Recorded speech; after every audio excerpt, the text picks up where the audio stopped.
এটা হচ্ছে hair pack, আমি অনলাইন পেজে থেকে নিয়ে আসছি, সবসময় ইউজ করি, শেষ হয়ে গেছে।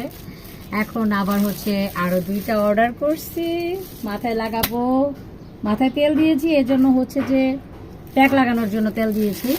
এখন হচ্ছে এটা আমি একটা কৌটার মধ্যে ভরবো, আরেকটা রেখে দিব।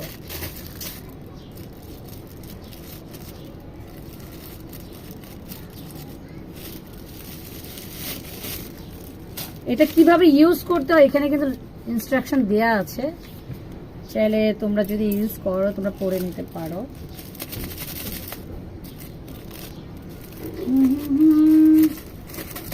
তুই তো মুঝকো বাতা দে চাহুমি, এই কৌটাটা আমি ভরে রাখবো।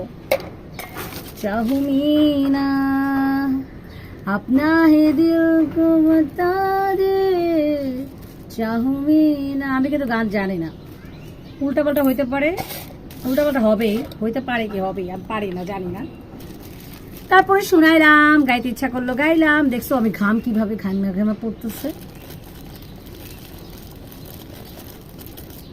বুঝেছ? দেখো আমি কিভাবে ঢালতেছি, এই কৌটার মধ্যে ঢেলে রাখবো।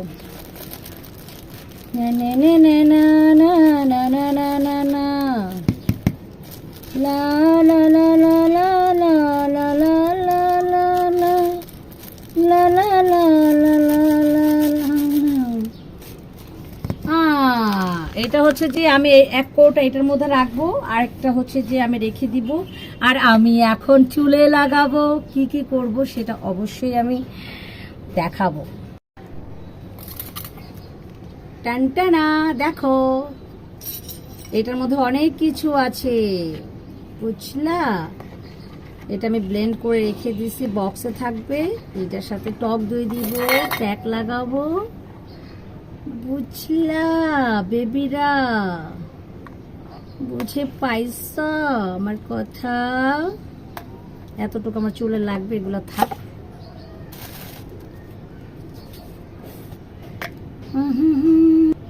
দুই চামচের মতো দিব এখানে। অবশ্য চামচটা এত বড়, আমার মনে হয় এইটাই 2 চামচ।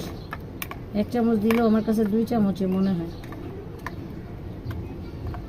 বুঝলা? আর একটু টক দই দিব, একটু ডিম দিব। আর ওগুলা কি দিয়ে বানাইছি এটা আমি অবশ্যই অবশ্যই বলে দিব, দেখতে থাকো, বলে দিব। একটু টক দই দিব, দেখছো কালারটা কি সুন্দর হয়েছে? আর প্যাক লাগাইলে কিন্তু রাতে তেল দিতে হয়, রাতে বা লাগানোর 1-2 ঘন্টা আগে হচ্ছে যে তেল দিতে হয়।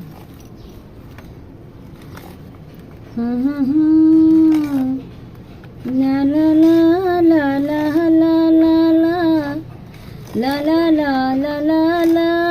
এই কয়দিন কিন্তু আমি নিজের কোনো যত্ন করতে পারি না, জানো? অসুস্থ ছিলাম, আমার আসলে যে নাভি না, এটার পাশে এই পাশে মানে 4 আঙ্গুল দূরে আর কি, বা 2 আঙ্গুল নিচে প্রচন্ড পেইন করছে, মাজা কামড়ানো। হঠাৎ করে কেন এমন হয়েছে বুঝতে পারি না, ডাক্তার দেখাইছি। তারপরে হচ্ছে যে আবার চোখে প্রবলেম, আমার মাথা ব্যথা ছিল, হুট করে প্ল্যান ছাড়াই চোখের ডাক্তারের কাছে নিয়ে গেছে। তারপর আবার আমাকে যে নতুন করে গ্লাস দিল, পাওয়ার চেঞ্জ হয়ে গেছে। তো অনেক কিছু, অনেক ঝামেলা ছিলাম। আর কোমর ব্যথাটা হালকা একটু কমে আসছে, আর পেটের ব্যথাটা ভালো হয়ে গেছে, বাট সন্ধ্যা হলে কি হবে জানি না। ও আবার কি হয়েছে আর কি বলবো, এর মাঝে আমার পেটের অবস্থাও খারাপ হয়ে গেছে। হচ্ছে যে 8 বার গিয়েছি, বুঝছো? পেটের অবস্থাও খারাপ হয়ে গেছে। তারপরে মানে কোনো কাজ করতে পারি না, শরীরটা একদম দুর্বল হয়ে গেছে। এখন খাওয়া দাওয়া বেশি বেশি করে ডিম দুধ খেয়ে শরীরে এনার্জি যোগান দিতে হবে। তারপরে হচ্ছে যে নিজের আসলে খেয়াল রাখতে হবে, টেক কেয়ার করতে হবে। অনেক মানে গাছাড়া করি, এগুলো আসলে এভাবে করলে নিজে অসুস্থ হয়ে যাব, বুঝছো? আচ্ছা যাই হোক, এখন হচ্ছে যে আমি ভিডিওটা এখানে শেষ করি, পরে আবার আসবো, ওকে?